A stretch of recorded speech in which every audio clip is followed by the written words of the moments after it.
Good morning, ladies. Good morning, everyone. We want to get started right on time because we have a robust agenda for you this morning. And as many of you know, we have our House session at 10 o'clock. So we're going to get started. For those of you I have not had the opportunity to meet, my name is Dorinda Borer. I represent the city of West Haven, and I have the great pleasure and honor of being the co-chair of the Women's Bipartisan Legislative Caucus. And a little fun fact for all of you, since we met here a few weeks ago for Women's International Day, we had a couple of special elections. And during those special elections, we picked up more women serving in office. So we continue to be growing, and we are the largest caucus up here at the Capitol. Today, we are going to highlight 10 bills for you that are priorities for our Women's Bipartisan Caucus. And I just want to point out that thousands of bills are introduced each session, thousands of bills. And it's a reflection of the hard work that all of our legislators do. And just because a bill is not on this list today, it does not mean that all of the women are not advocating or co-sponsoring or working towards passage of those bills.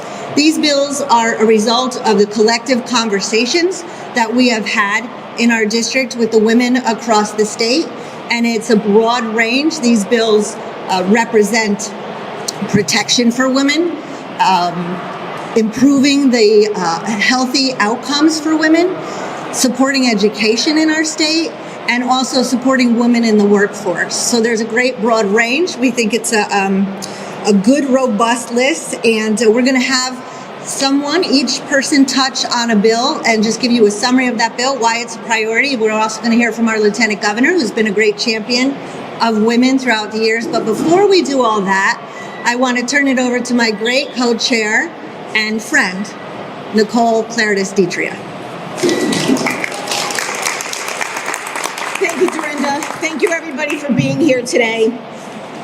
As many of you know, and I feel, being surrounded by so many positive, strong, and accomplished women right behind me, and every day in the legislature, it's been transformative for me, but also for our state.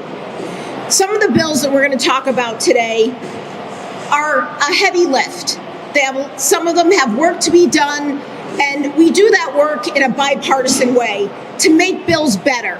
So I want to remind everybody that it's still a continuous process that we're going through with these bills. And at the end of the day, some of us may not support them, but we're always working towards a compromise. But these legislative proposals that we're discussing today are just a small example of our ability as a group to influence important decisions made in all corners of state government. That so many individual women have powerful roles in the three branches of government is proof that we can succeed. There are currently 71 of us, but maybe more now because we picked up a couple. But according to the American Women in Politics Center, Connecticut ranks 16th out of 50 states with 38% of women serving. I'm proud to join my colleagues to talk about these important proposals. I want to thank you, these women behind me, for working to put the needs of Connecticut women in the front part of every decision, for never compromising your principles to do what is the easiest and always fighting for what is right. When Connecticut women lead, things get done. Yep. Bye. And now continue, we're going to talk a little bit about each proposal that we have, and I'm going to introduce, we're going to talk about HB 6569, which is minimum age to be eligible to marry, and that will be discussed by Representative Conley. So this is our first bill, and this raises the age to marry to age 18 with no exceptions. 12 million girls under the age of 18 are married each year across the world. And Connecticut needs to step up and have no exceptions, no children allowed to be married, because we cannot lead without following the same words that we're asking other states and other countries to do. It's time for Connecticut to protect all children from forced and underage marriage. This has started several years ago with Representative Cook leading the way in 2017 to bring up a minimum age of marriage, but we need to finish the job this year and have no exceptions so that minors cannot marry in our state.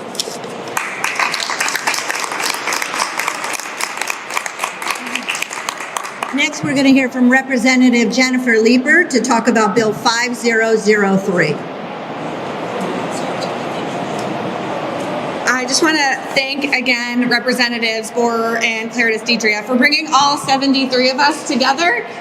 It's not always easy, but I'm so proud to share that House Bill 5003, which is focused on equitable school funding, is something that this large bipartisan caucus has got behind. It recognizes that historically and persistently, not all of our children across the state have received the same investment in their schools.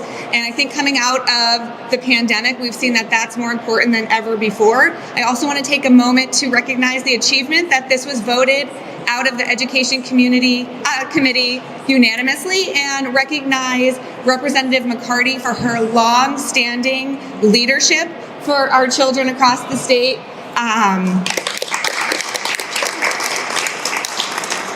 We never could have gotten so far with this bill without her leadership, so thank you very much. Thank you so much, Jennifer. Next, we are going to hear from our chairwoman of Public Health, Kristen McCarthy-Vahey, who will discuss Bill 986 and 5197. Thank you so much, Rep. Borer and Rep. Claritas Deidria. It is such an honor to stand here today with this amazing group of women. This week is National Public Health Week, and in Connecticut, it is also Health Equity Week, because we in Connecticut recognize that racism is a public health crisis. And the bill that I'm first going to talk about for just a moment is the governor's bill. It's 986, and it's about maternal health. And I want to thank especially Senator Kushner for her leadership, and Representative Cook as well. Representative Porter. We were talking about child marriage, but Representative Porter, who has been a champion for this bill that will create a licensure category for birthing centers and address infant mortality in a way that looks at disparities, because we know that in Connecticut, as is the case in our country, women who are Black and brown and children who are Black and brown are disproportionately at risk in childbirth and with infant mortality. It also establishes a voluntary doula certification program, again looking at disparity and choice for women across our state, and creates a midwifery working group. And finally, something that I think we're really excited about, which is a universal home visiting program that the Office of Early Childhood is looking at within available appropriations, but offering a home visit to every family with a newborn in this state, again offering that kind of support and education and the ability to provide needed services to families. The next bill is House Bill 5197. This bill will allow emergency contraceptives to be sold in vending machines on college campuses. And I'd like to give a special thanks to our Women's Caucus co-chair, Representative Nicole Claritas Deidria, for bringing this bill forward. This bill will allow that emergency contraception to be available on college campuses through licensure and work with DCP. And in the discussion around the bill, we had some questions about, are there risks to this? Are there side effects? And one of our members said, well, one side effect of not having contraception and emergency contraception available is an unplanned or unwanted pregnancy. So I thank Rep. Claritas Deidria and the fellow members of the Public Health Committee for moving these bills forward. Thank you.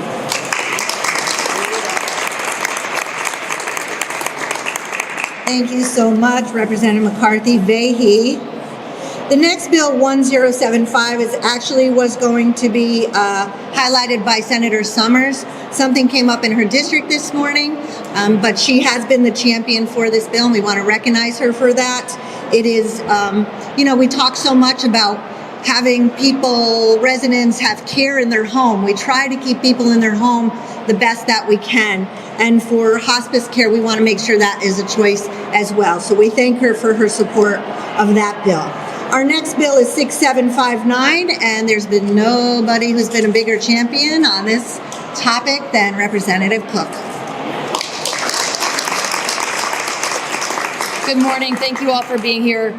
It is a true honor to be supported by such amazing women from across our state. If it weren't for you all, we would not be able to do the things that we're doing, and such leadership from you all for our younger generations to know that they too can break a glass ceiling. So thank you very much. I wanted to briefly talk about 6759. I want to be very specific. It is LCO 6375. I want to give a huge shout out to some of the advocates that we rely on. I see Liz Frazier and Meryl Gay over here to our front. They have been instrumental in ensuring that early childhood education has been on the forefront of everybody's conversation. We know that this is primarily a women-driven industry. We know that there has been no better folks that have been taking care of our youngest constituents than the folks that are doing early childhood education. The sad reality is we have people that have been in the industry for 20, 30, 40 years that are still making $15 or $16 an hour. That is not acceptable. We also know that certification is so vitally important. And this is not just your drop off on the way to work with grandma kind of childcare. We've increased our requirements for preschool. We've increased our requirements for kindergarten. So we know that the folks that are doing the education at the early level also too must be educated and certified. This is extremely important. And so in the legislation in front of us that I had spoken about, it talks about increase in wages. It talks about expansion in those slots to ensure that folks can get back to work. And it also talks about Care for Kids and that commitment, which is an incredible program that allows families to go to work and their preschool subsidies to be covered. So thank you all very much, and thank you for the continued support. Thank you so much, Representative Cook. And as Representative Cook said, many of these bills support and provide support for multi-issues within the bill. So in addition to supporting children in early childhood by putting an increase for those who serve them, it puts more economic value for our women who mostly serve in those positions, and which benefits our families across Connecticut. So thank you, Representative Cook. Our next bill is HB 6273, and that's going to be presented by Representative Porter. Thank you, and good morning, everyone. Thank you for being here. I just want to join the accolades of celebrating the women that stand behind me. I will go as far as to say it's a woman's world. And the reason we're getting so much good stuff done is because of the women that stand behind me and the concentration that we have across the board, all sectors of legislating laws that will help to uplift women, families, and children. And today, I'm going to talk about 6273, which is an act, disclosure of salary. And this is important. We've done a lot of work around closing the gender wage gap. And this is just another step in the right direction, which is going to actually require that employers tell whoever it is applying for a job, transferring, or being promoted for a job, what that salary range is, what the benefits are, and what all of it entails, so that they can make a much better decision around whether this is a fit for them or not. And why is this important? Because when we look at women and the money that we lose yearly, over a 40-year career, women are looking at almost $1 million loss in wages, which means that the economy is suffering. This is money that is not coming directly back into communities, especially communities like mine, where the dollar doesn't circulate 1 hour. Everything that we need, we have to go outside our communities. This will empower women to make better decisions and be able to take control of their homes in a way that will be productive. And when women are doing well, children are doing well, families are doing well, communities and the economy is doing well. So please get the word out that we need to support this bill, 6273, to ensure that women are getting closer to leveling the playing field, because it matters. Women matter. Thank you. Thank you so much, Representative Porter. I'm so proud of all the women here and all the work that they're doing. I also want to give a shout out to the chair of the Labor Committee, Julie Kirshner, Senator Kirshner, who had something come up in her district as well, was pre-planned in her district, and wanted to give her regards. Next on our list is SB 5, which addresses domestic violence, and to talk about and highlight that bill is Representative Jillian Gilchrist.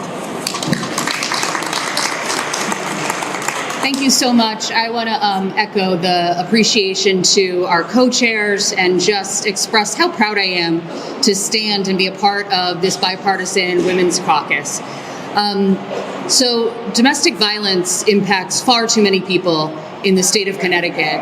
And while it impacts both men and women, we know that women disproportionately experience domestic violence. We've all heard the stories of women who seek a restraining order only to be murdered later on by their former partner. We hear the stories of coercive control being used throughout various legal processes in our state.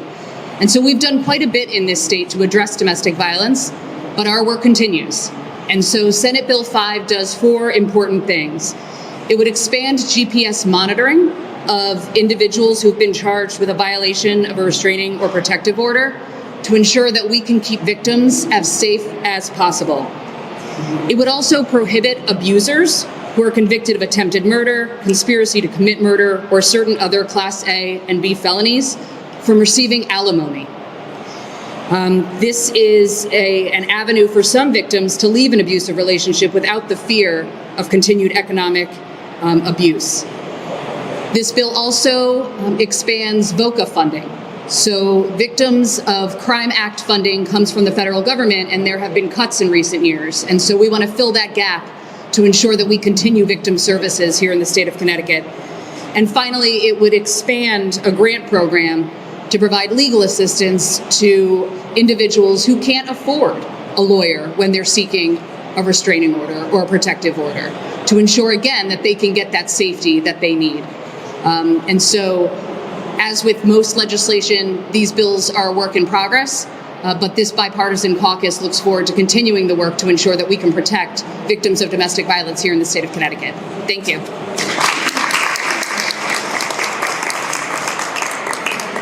Thank you, Representative Gilchrist. And our next bill in the lineup is 5001. This is a bill that Representative Lucy Dathan has worked day and night on, and she's here to talk a little bit about the summary of that bill. Not as tall as Jillian. I want to thank the co-chairs of the committee. This is a wonderful opportunity to work together in such a bipartisan basis across so many bills. I'm delighted to talk about HB 5001, which is an act concerning resources and support services for persons with an intellectual or developmental disability. 5001 is the #1 House priority bill by the Speaker and the Majority Leader in the 2023 session. This bill focuses on ameliorating the wait list for people in the IDD community. CT is one of the only states where people wait to get services, including housing, day programs, transitional services, transportation, and other supports to help them live their best lives. The bill also looks at addressing the workforce crisis that supports the IDD community. This initiative has been a strong bipartisan effort. I've been working with Jay Case, who's not part of this caucus, and it's also a bicameral bill that has touched nearly every committee in the CGA legislature. This bill is the start of a multi-year initiative to support our safety net, to address implementing key services to folks in the IDD community. The Women's Caucus supports this initiative as many caring for family members with IDD disproportionately falls to mothers and other female members of the family who have to put their careers and other things aside as their loved ones have not been able to participate in this programming. I look forward to bringing this bill on the floor, and I support all of my lovely female colleagues, and thank you for highlighting this bill.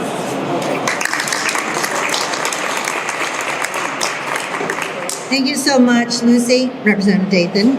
And we had gotten a call. Our chairwoman of the Children's Committee, Liz Lenahan, the bus was running a little late in her district for her children, and we know we're multitasking and we have a lot of priorities. And so we thank her for her work on the Children's Committee, but we want to present a bill now that Representative McCarty has worked on in the Children's Committee for a long time, and it builds on our children's mental health work that we did last year.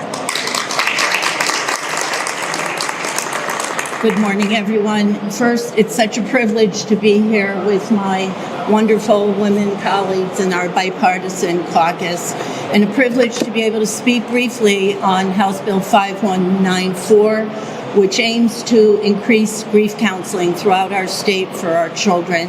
And first, I'd like to recognize Representative Lenahan for raising this bill in the Children's Committee. I thank her very much for that. As you know, we've been challenged in the last few years in the state of Connecticut, not only with the COVID pandemic, but also with the opioid epidemic. And we have lost thousands, and I mean thousands of individuals to these two horrible pandemics. We need to do something about grief counseling for the family members that are left behind. And as was mentioned, we did an awful lot of work with mental health services the last session, but there's more work to be done on finding ways and services for these children and families that are truly impacted by the pandemic. I know that the Commission on Women, Children, Seniors, Equity, and Opportunity have taken this call to heart and will look throughout our communities at our community-based services and report back to us their findings so that we can continue to do this work to help our children and families. You know, the impact is great on these children. It results in anxiety, school avoidance, additional trauma, and the impact continues. So I found that it's very important that we look to do all that we can as a state to help our children and our families. So I thank everyone for their support today, and thank you. Thank you so much, Representative. And now, I know it's a little difficult to hear here, so I'll just round up all those bills and just say good bills ought to pass. All right? And now to bring it on home is our woman Lieutenant Governor, a previous woman Secretary of State. I'm sure many other roles that you've led in, but she's been a great champion for women across Connecticut. Please welcome Lieutenant Governor Susan Bison. Thank you. Well, good morning, everyone, and thank you so much to Representative Borer and Representative Claridis Dietra for bringing us all together to discuss our women's agenda. And it's an honor to be here with all of you strong, powerful, and extremely determined women leaders. And I'll tell you, never underestimate the power of a determined female leader, right, ladies?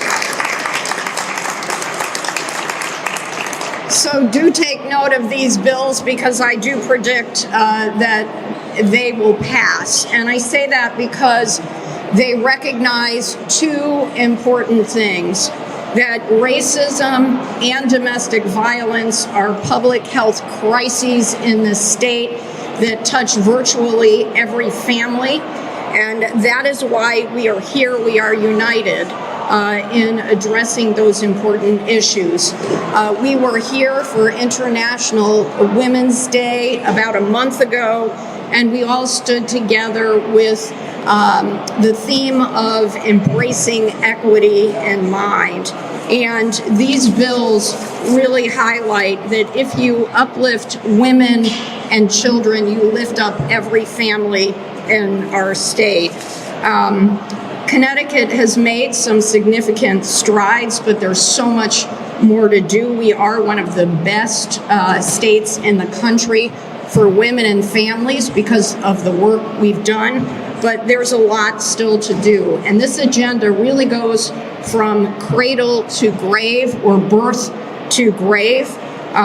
We know that we have to do more to protect the health of pregnant women because too many women, especially women of color, are dying in childbirth. And so these are preventable deaths. And that's why we've been so focused on maternal health care. And our administration has been working with our state agencies and the legislature to ensure that women have successful births, and we can't just accept surviving a pregnancy as an acceptable outcome for success. So we're very excited also about universal maternal health visits.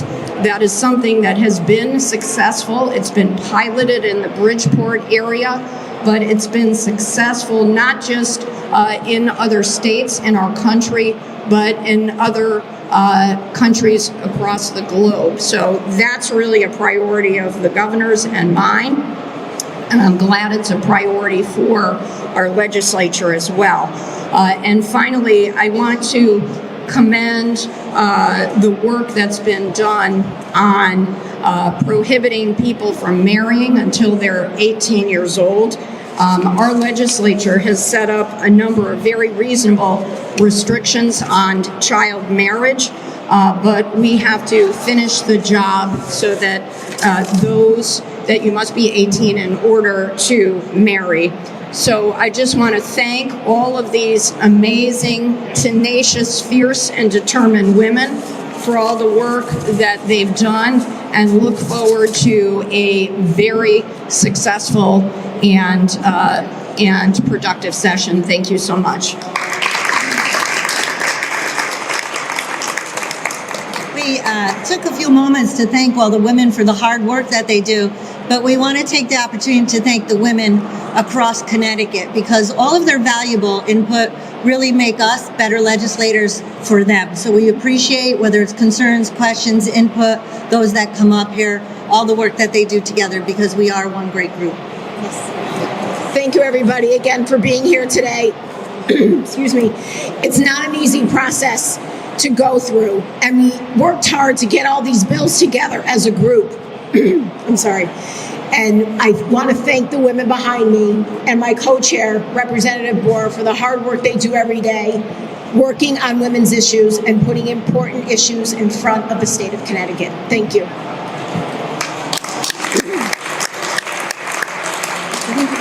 If there's any questions on the particular bills, we're going to have whoever spoke on the bill come up. A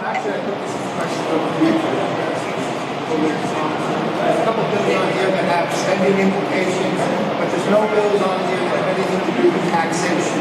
Not an earned child tax credit, not an income tax credit, not an income tax credit. Why isn't there any priority? Why isn't that any tax bill a priority on this list?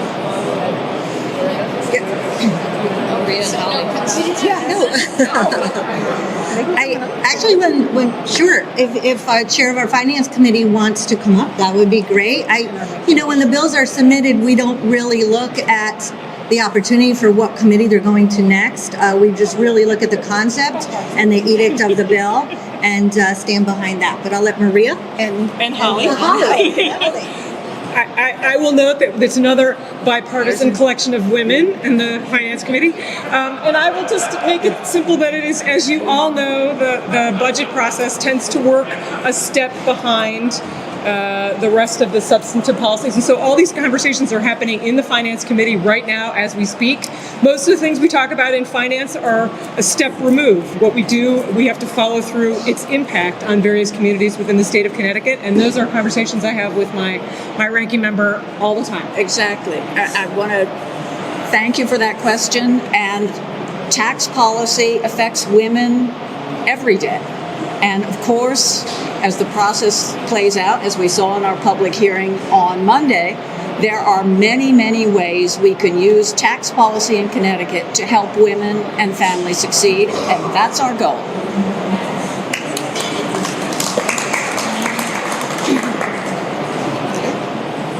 All right, any other questions? All right, thank you, everybody, for being here today.